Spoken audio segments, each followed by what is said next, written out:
Hello students, तो हम सभी पढ़ रहे हैं अपनी बुक अभिव्यक्ति और माध्यम, जो हमारी क्लास 11th और 12th की कंबाइंड बुक है। और आज हम शुरू कर रहे हैं अपना चैप्टर नंबर 3। तो ये जो हमारी बुक है अभिव्यक्ति और माध्यम, ये 11th और 12th की कंबाइंड बुक है। तो इसके स्टार्टिंग के first and second chapter class 11th के थे, और जो थर्ड चैप्टर है वो हमारा क्लास 12th का है।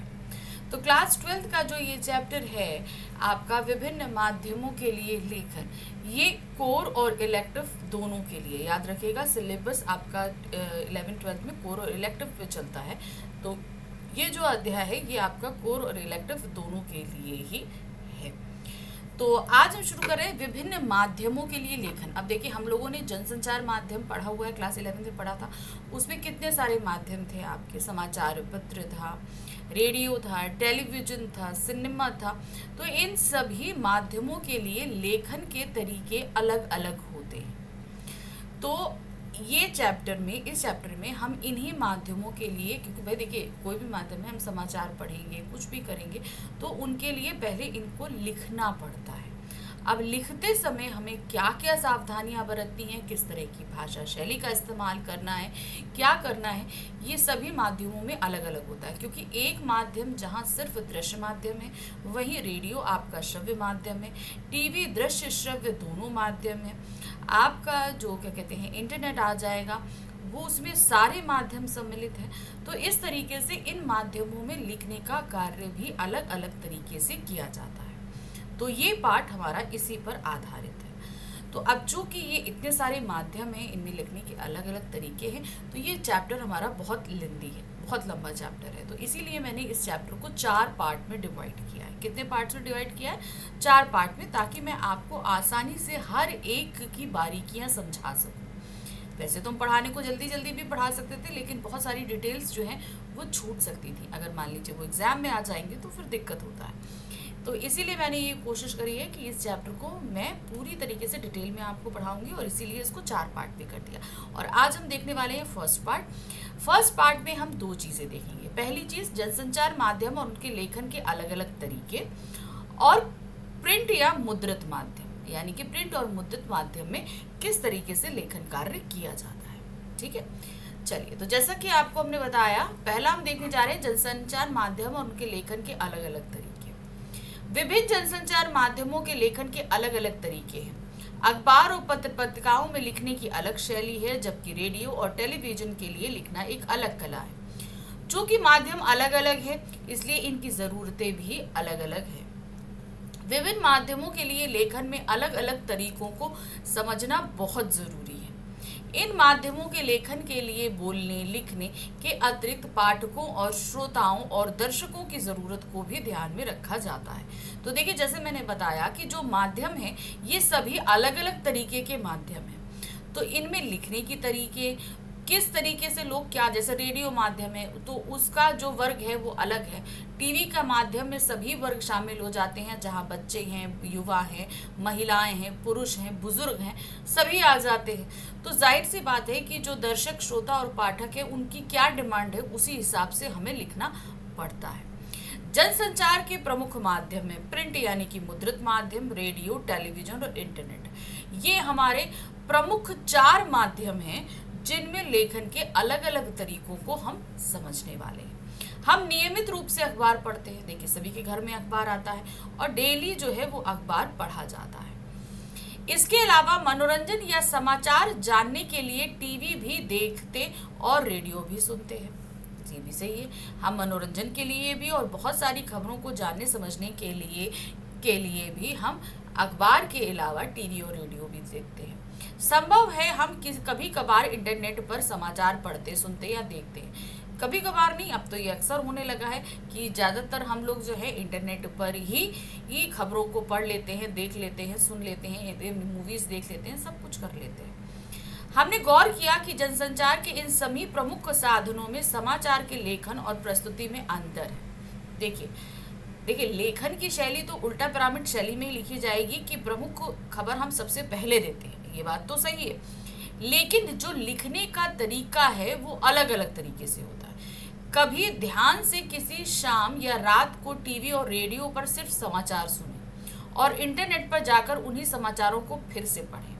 अगले दिन सुबह अखबार ध्यान से पढ़ने पर ज्ञात होता है कि इन सभी माध्यमों में पढ़े, सुने या देखे गए समाचारों की लेखन शैली, भाषा और प्रस्तुति के प्रस्तुति में आपको फर्क नजर आएगा। देखिए क्या होता है, जब न्यूज़पेपर में चीज़ें छापी जा रही है तो उन्हें हम बहुत डिटेल में दे सकते हैं, ठीक है, बहुत ज़्यादा डिटेल में आता है। रेडियो में हमें जो चीज़ें हैं जो बोलनी है वो एकदम साफ बोली जाए, क्योंकि वो सिर्फ श्रव्य माध्यम है, तो उन्हें जितना भी बोला जाएगा साफ सुथरा एकदम क्लिस्टर क्लियर, और ज़्यादा लेंदी नहीं करना, नहीं तो लोग बोर होने लगते हैं। वही चीज़ टीवी पे आ जाइए, टीवी को आपको सारी बारीकियाँ देनी है लेकिन रोचकता के साथ देनी है। अब ये तीनों ही चीज़ें आपको इंटरनेट पे पूरी तरीके से कंपाइल करनी है कि लोग बंधे भी रहें, डिटेल में भी हो और सब कुछ हो। तो इस तरीके से इन सभी में लेखन की शैली अलग अलग हो जाती है। निश्चय ही इन सभी माध्यमों में समाचार की लेखन शैली, भाषा और प्रस्तुति में हमें कई अंतर देखने को मिलते हैं।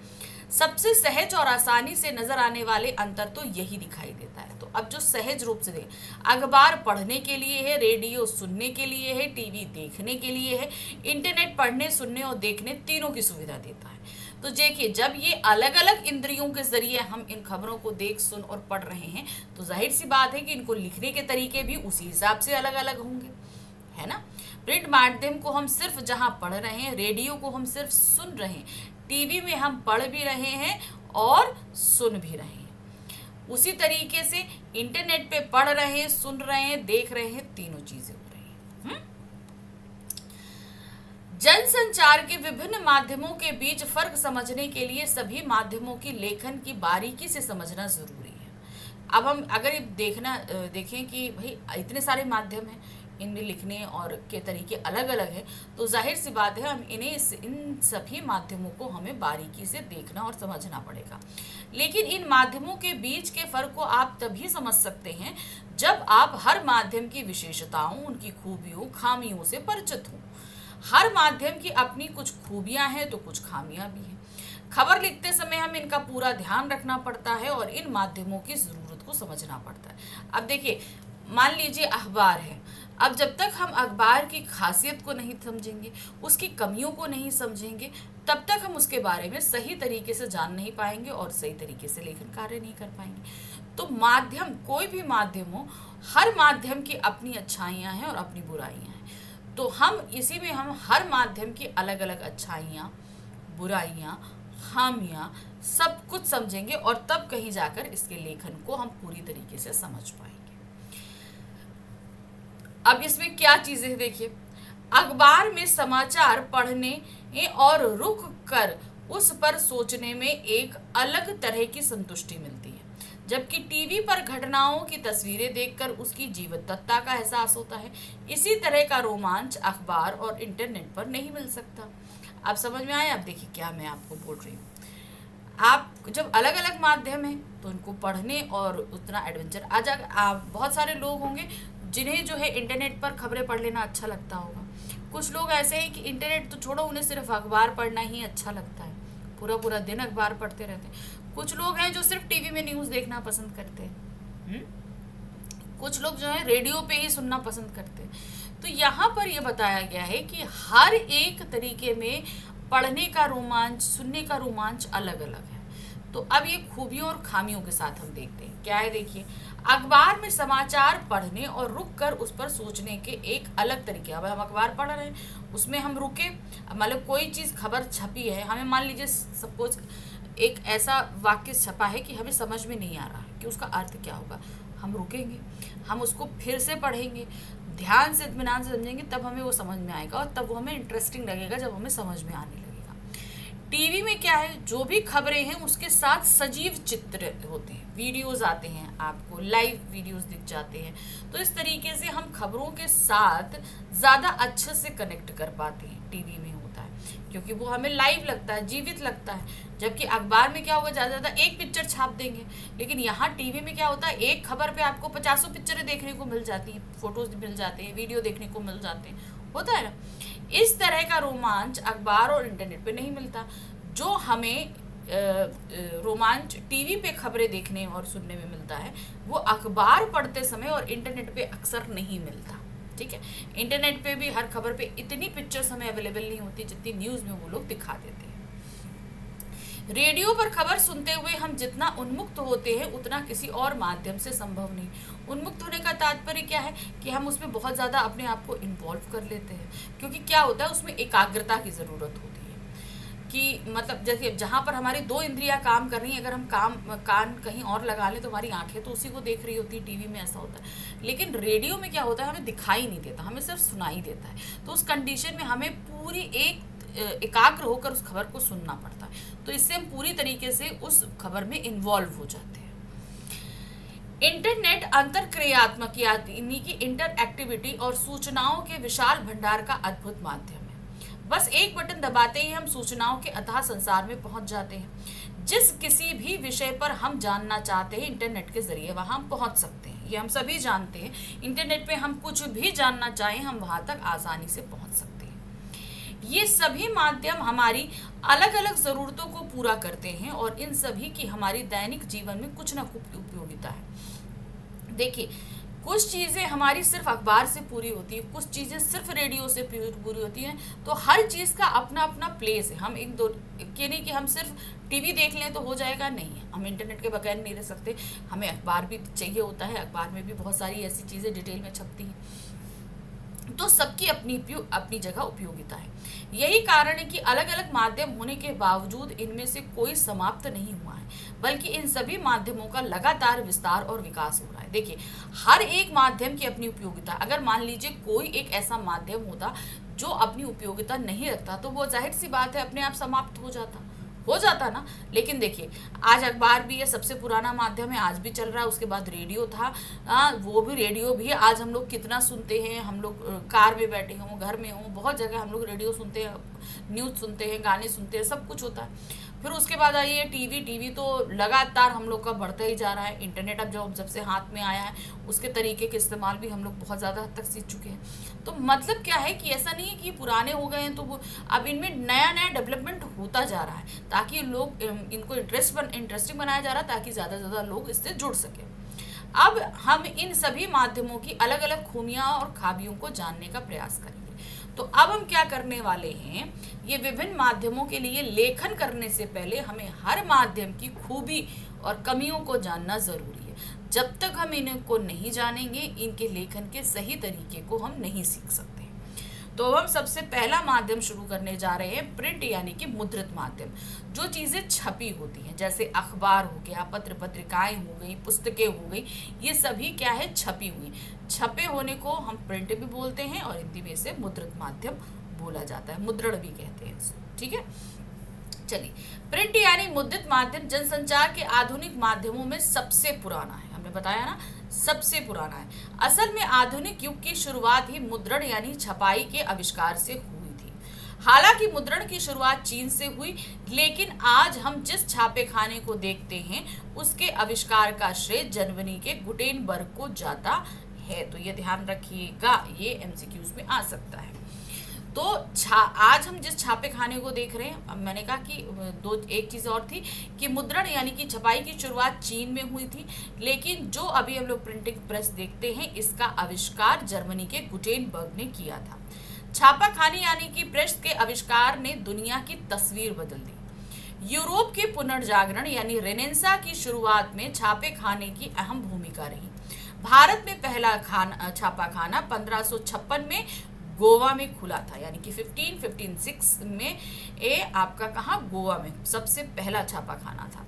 इसे मिशनरियों ने धर्म प्रचार की पुस्तकें छापने के लिए खोला था। वो अपने धर्म का प्रचार प्रसार करना चाहते थे, उसमें पुस्तकें छपवाना चाहते थे, इसलिए इस पहले छापे खाने का वो कहाँ स्थापित किया गया था, गोवा में मिशनरियों ने किया था।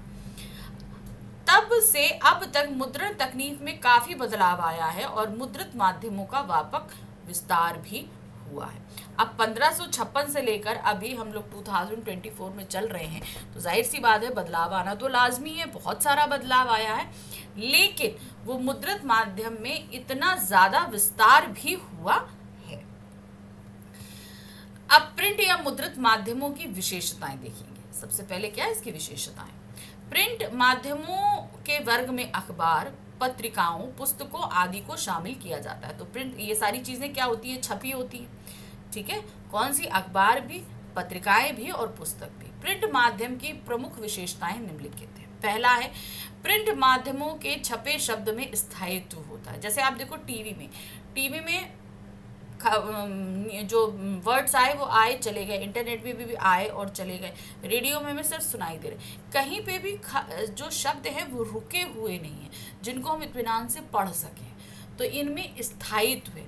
दूसरी चीज़ क्या है, इसे हम भविष्य के लिए बचा कर रख सकते हैं। हम लोग देखिए बहुत सारे लोग कटिंग काट के रखते हैं, जो इम्पोर्टेंट न्यूज़ होती है उन्हें काट के रख लेते हैं, या अखबारों को ही हम सजा कर संभाल कर रख लेते हैं। हम उन्हें अपनी रुचि और इच्छा अनुसार धीरे धीरे पढ़ सकते हैं। मान लीजिए कोई खबर हम पढ़ रहे हैं, तो हमने ठीक है अभी पढ़ लिया, अब हम ऐसा करते हैं 1 घंटे बाद न्यूज़ पेपर पढ़ेंगे। तो जब हमारा मन होता है, चीज़ें होती हैं, हम रुक रुक के खबरों को पढ़ सकते हैं। पढ़ते पढ़ते कभी भी रुक कर सोच विचार कर सकते हैं। कभी कभी क्या होता है, पढ़ते पढ़ते कोई शब्द ऐसा हो गया, कोई वाक्य ऐसा हो गया, तो हम उसमें रुक कर उसमें सोच विचार कर सकते हैं।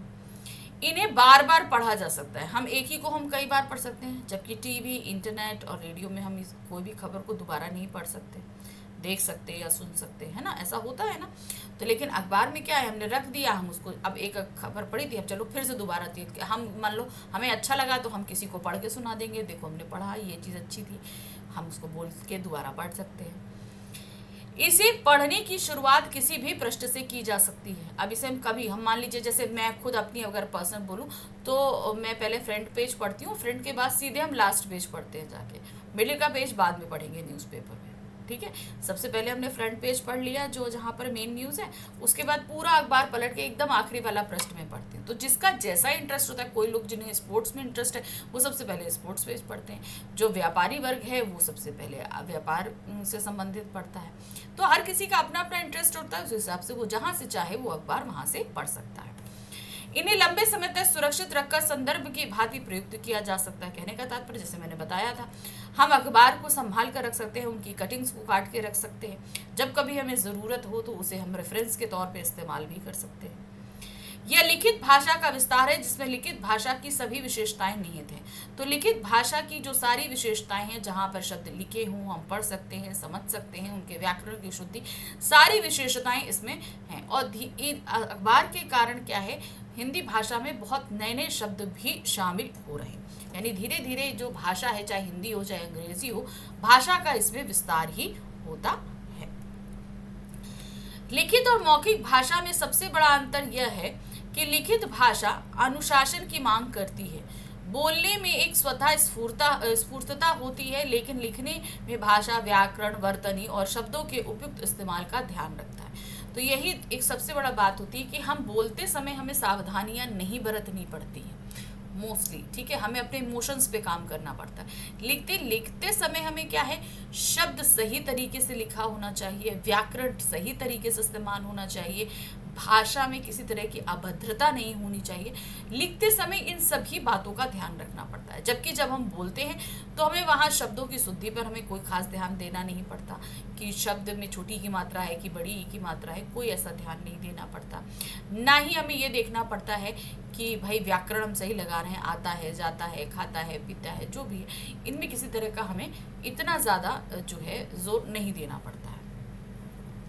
मुद्रित माध्यम की अन्य विशेषता यह है कि यह चिंतन, विचार और विश्लेषण का माध्यम है। सबसे बड़ा क्या है, कोई खबर हमने पढ़ी तो उस पर हम विचार कर सकते हैं, हाँ ये ऐसा क्यों है, किस लिए है, उसका पूरी तरीके से हम विश्लेषण कर सकते हैं, उसके बारे में पूरी जानकारी एकत्र कर सकते हैं। और अगर कोई चिंता वाली बात है तो हम उस पर चिंतन भी कर सकते हैं, ठीक है।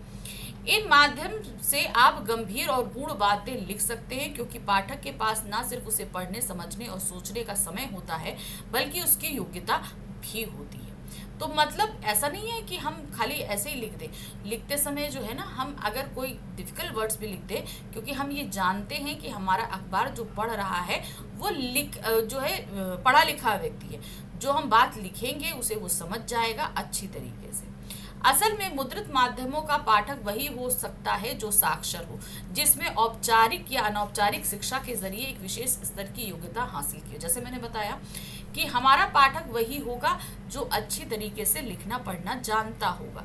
इसलिए हमें वहाँ पर लेखन की बहुत ज़्यादा आज़ादी होती है कि हम इसमें गूढ़ शब्दों को लिख सकते हैं। ठीक है, अब हम आ जाते हैं मुद्रित माध्यमों की कुछ सीमाएं और कमियां। जैसे मैंने अभी बताया, इनकी खासियत बताई थी, इनकी क्या विशेषताएं हैं ये बताई थी। अब हम आ जाते हैं इनकी कमियों पर, इनमें क्या क्या खामियां हैं। मुद्रित माध्यमों की कमियां निम्नलिखित है। निरक्षरों के लिए मुद्रित माध्यम किसी काम का नहीं है। जो लोग पढ़े लिखे हैं सिर्फ वही अखबार पढ़ सकते हैं। जिनको पढ़ना लिखना नहीं आता उनके लिए ये लिखित माध्यम कोई काम का नहीं है। मुद्रित माध्यमों के लिए लेखन करने वालों को अपने पाठकों के भाषा ज्ञान के साथ साथ उनके शैक्षिक ज्ञान और योग्यता का विशेष ध्यान रखना पड़ता है। तो अब जैसे मुद्रित माध्यम के लिए जो लेखन कार्य कर रहे हैं, मतलब जैसे मान लीजिए अब कवि हैं, लेखक हैं, पत्रकार हैं, जो कोई भी हैं, ये जब लेखन कार्य करते हैं तो उन्हें ये ध्यान रखना पड़ता है कि उनका पाठक वर्ग किस तरह की भाषा ज्ञान रखता है। मान लीजिए अखबार तो कई वर्ग के लोग, पढ़े लिखे वर्ग का भी पढ़ते हैं, तो हम जो बहुत ज़्यादा मुश्किल भाषा का इस्तेमाल नहीं कर सकते। क्यों? क्योंकि उसमें अगर ऐसा होगा कि जो लोग बहुत ज़्यादा पढ़े लिखे हैं वो तो बात समझ जाएंगे, लेकिन जैसे कोई बच्चा है जो अभी इस स्टेज में नहीं है कि वो इतने मुश्किल शब्दों को समझ सके, तो इसलिए जो भी लेखन कार्य करता है मुद्रित माध्यमों को लिए, उन्हें अपने पाठक वर्ग की भाषा ज्ञान और उनकी योग्यता का बहुत ज़्यादा ध्यान रखना पड़ता है। पाठकों की रुचियों और ज़रूरतों का भी पूरा ध्यान रखना पड़ता है। सबसे बड़ी बात यह है कि पाठक वर्ग क्या पढ़ना चाहता है। तो अक्सर देखिए समाचार एजेंसीज जो हैं वो सर्वे कराती रहती है कि हमारे जो पाठक वर्ग हैं वो किस वर्ग से जुड़े हुए हैं, क्या चीज़ पढ़ना चाहते हैं, देखना चाहते हैं। तो ये भी इसकी एक सबसे बड़ी खामी है। ये रेडियो, टीवी और इंटरनेट की तरह तुरंत घटी घटनाओं को संचालित नहीं कर सकते हैं। ये एक निश्चित अवधि पर प्रकाशित होते हैं, जैसे अखबार 24 घंटे में एक बार या साप्ताहिक पत्रिका सप्ताह में एक बार प्रकाशित होती है। अब देखिए क्या है, घटनाएं तो 24 घंटे घटती रहती हैं, ठीक है, हमेशा घटती रहती है, कहीं विश्व में, देश में, कहीं पर भी घटती रहती है। लेकिन टीवी और इंटरनेट पे क्या होता है, ये तुरंत वो खबरें फ्लैश हो जाती है। मान लीजिए अभी अगर मान लीजिए कहीं पर कोई घटना घट जाए तो टीवी में तुरंत आ जाएगी ना, इंटरनेट पे तुरंत आ जाएगी, लेकिन अखबार में उसे छपने के लिए अर्ली मॉर्निंग का वेट करना पड़ेगा। यानी कि हमें वो खबर दूसरे दिन के अखबार में, मतलब आज घटा है तो कल सुबह के अखबार में वो खबर हमें देखने को मिलेगी।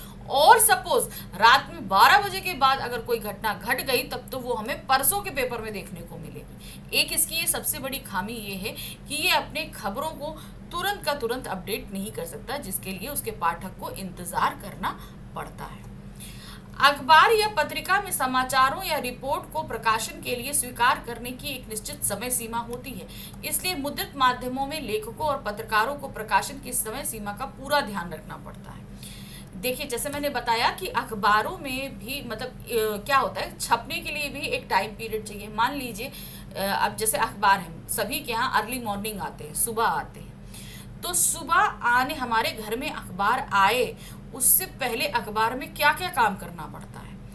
पहले खबर एकत्र करनी पड़ती है, फिर उसका शुद्धिकरण करना पड़ता है, फिर उसे पेपर में सही जगह अरेंज करना पड़ता है, फिर वो छपता है, छपने के बाद वो जो है हॉकर्स के पास आता है, फिर वो बटकर हमारे पास आता है। तो ये सारा प्रोसीजर करने के लिए 24 घंटे का समय होता है। अब 24 घंटे में जो है 12 घंटे का समय, 12 घंटे मान लीजिए का जो समय होता है, वो 12 घंटे का जो पत्रकार हैं उन्हें खबर एकत्र करके न्यूज़पेपर में पहुंचाने तक का वक्त होता है। क्योंकि रात में 12 बजे जो है वो अक्सर हर अखबार की डेडलाइन होती है। जो भी अर्ली मॉर्निंग अखबार छपते हैं उनकी डेडलाइन रात में 12 बजे की होती है। 12 बजे से पहले पहले जो खबरें आ गई उन खबरों को उस दिन के अखबार में छाप दिया जाएगा, नहीं तो नहीं।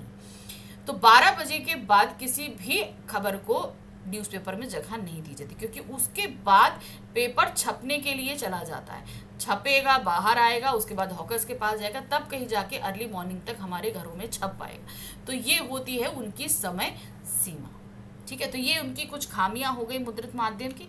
अब हम आते हैं मुद्रित यानी प्रिंट यानी मुद्रित माध्यम के लेखन के लिए ध्यान रखने योग्य बातें। जो हमारा मेन मुद्दा है, हमने देखिए कमियां देख ली, खूबियां देख ली। अब इसको लेखन करते समय हमें किन किन बातों का ध्यान रखना पड़ता है। मुद्रित माध्यम में लेखन को जगह यानी कि स्पेस का पूरा ध्यान रखना चाहिए। जैसे किसी अखबार या पत्रिका के संपादक ने अगर 250 शब्दों में रिपोर्ट या फीचर लिखने को कहा है तो उस शब्द सीमा का ध्यान रखना पड़ेगा। इसकी वजह यह है कि अखबार या पत्रिका में असीमित जगह नहीं होती। अब देखिए, कोई भी न्यूज़पेपर है, कुछ भी कोई भी है, तो सपोज क्या होता है, हर पृष्ठ के अपना एक स्पेस है। कोई भी एक पेज है, उसमें एक स्पेस है। वो मान लीजिए, अब कोई भी पेज आपको मैं सपोज जैसे मैं यहाँ पर दिखा दूँ, कोई एक ऐसे पेपर आता है, जैसे सपोज कोई भी पेपर हम ले लें, उस पेपर में क्या होगा, उसमें जितना स्पेस होगा उतना ही तो हम दे सकते हैं लिखने पढ़ने के लिए, उसके ज़्यादा तो हम नहीं दे सकते। अब उस कॉलम में हमें क्या करना पड़ता है कि जितनी जगह है उतना ही। अब जैसे सपोज हमारे पास ये है, अब ये है ना, अब इसमें जितना भी जगह है, अब एक कॉलम यहाँ छपेगा, एक यहाँ छपेगा, एक ऐसे करके छपेगा। ये 250 वर्ड्स के लिए है, 250 वर्ड्स के लिए ये स्पेस है, ये 500 वर्ड्स के लिए। तो ये बहुत ज़रूरी है कि उस स्पेस का हमें ध्यान रखना पड़ता है। तो अगर आपके संपादक ने आपको 250 वर्ड के अंदर एक रिपोर्ट या लेख लिखने के लिए बोला है, तो उस समय से उतने शब्द सीमा के अंदर हमको बंधना पड़ता है, क्योंकि पेपर में इतनी जगह तो है नहीं। जो अगर 250 बोला है तो हम 250 लिखेंगे, हम उसके आगे नहीं बढ़ सकते। पहला तो हमें ये ध्यान रखना पड़ता है। दूसरी चीज़ क्या है, मुद्रित माध्यमों के लेखक या पत्रकार को इस बात का भी ध्यान रखना पड़ता है कि छपने से पहले आलेख में मौजूद सभी गलतियों और अशुद्धियों को दूर कर दिया जाए, क्योंकि एक बार प्रकाशन के बाद यह गलती या अशुद्ध वहीं चिपक जाएगी और उसे सुधारने के लिए अखबार या पत्रिका के अगले अंक का इंतजार करना पड़ेगा।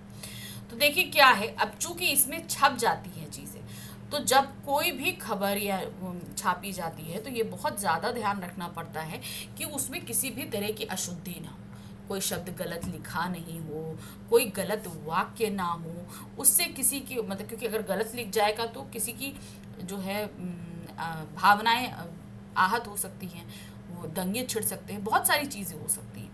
तो बहुत ध्यान रखना पड़ता है लिखने के बाद उसमें किसी तरह की अशुद्धि ना हो, क्योंकि अगर मान लीजिए अगर कोई चीज़ उस अशुद्धि के साथ छप गई तो क्या होगा, अगर छप गई तो क्या होगा, अगर छप गई तो उसको सुधारने के लिए अगले अंक का इंतजार। मान लीजिए आज का सुबह का न्यूज़पेपर आया, उसमें ये चीज़ गलत लिखी है, तो अब उसको करेक्ट करके, अब वो करेक्शन कब हो सकता है, दूसरे दिन, यानी कि कल के न्यूज़पेपर में उसका करेक्शन हो पाएगा। तो इसलिए दूसरी सावधानी ये है कि सबसे ज़्यादा शुद्धि का ध्यान रखना पड़ता है, किसी तरह की गलतियां ना हो। अगला है, भाषा सरल, सहज और बोधगम्य होनी चाहिए, यानी कि आपको भाषा बहुत ही सरल रखनी है, सहज रखनी है, जो आसानी से समझ में आए। बोधगम्य होनी चाहिए, यानी कि जितने भी शब्दों का इस्तेमाल करें सबका अर्थ निकलता हो, बेवजह की चीज़ें ना लिखी जाएं। क्यों इसका रीज़न ये है, क्योंकि पढ़ने वाले जो हैं, जो पाठक वर्ग होता है, उसमें सभी तरह के लोग शामिल हैं, इसलिए अगर हम कठिन भाषा लिख देंगे तो सब लोग नहीं समझ पाएंगे। देखिए, उस न्यूज़पेपर को पढ़ने वाला जहाँ बहुत ही बौद्धिक स्तर का व्यक्ति है, मध्यम स्तर का व्यक्ति है, वहीं एक रिक्शा चलाने वाला मजदूर वो भी न्यूज़पेपर पढ़ता है। अब आ जाइए, बच्चा भी न्यूज़पेपर पढ़ता है, युवा भी पढ़ता है, प्रौढ़ भी पढ़ता है, वृद्ध भी पढ़ता है, महिलाएं भी पढ़ती हैं, पुरुष भी पढ़ते हैं। तो हर एक वर्ग पढ़ रहा है, इसलिए ये ध्यान रखना पड़ता है कि उसकी भाषा सरल और सहज हो, ताकि सभी को आसानी से उसमें लिखी गई बातें समझ में आए। नेक्स्ट है, शैली रोचक होनी चाहिए। लिखने के लिए ऐसी शैली इस्तेमाल करिए ताकि उसको पढ़ते समय बोरियत ना हो, क्योंकि अगर बोरियत होगी तो व्यक्ति पढ़ेगा नहीं। विचारों में प्रवाहमयता एवं तारमयता होनी चाहिए। जो बात आप कहना चाह रहे हो, ऐसा ना हो कि एक इधर की एक उधर की हो, एक के बाद एक उसमें प्रवाह हो, इस तरीके से बात होनी चाहिए। यानी कि आपने जहाँ से बात शुरू करी और जहाँ पर लाकर आप ख़त्म कर रहे हो, उन सभी के बीच में एक कनेक्शन होना चाहिए, एक बिखराव या अधूरापन उसके अंदर नहीं होना चाहिए। तो ये था हमारा विभिन्न माध्यमों के लिए लेखन का पहला पार्ट, जहाँ पर हमने विभिन्न माध्यमों के लेखन को जहाँ समझा, उनके तरीकों को देखा। तो पहला जो हमारा माध्यम था प्रिंट यानी मुद्रित माध्यम, उसे हमने डिटेल से समझा, जहाँ उसकी खामियां, अच्छाइयाँ और कुछ लेखन की कुछ सावधानियों को समझा। अभी हमारे बहुत सारे माध्यम बाकी हैं, जिसमें रेडियो है, टेलीविज़न है, इंटरनेट है। तो आगे आने वाले 3 पार्ट्स में हम इसी बारे में समझने वाले हैं, क्योंकि अभी तो हमारा फर्स्ट पार्ट ही खत्म हुआ है। तो मिलते हैं अगले यानी कि नेक्स्ट पार्ट में, पार्ट नंबर 2 में। Thank you for watching, bye.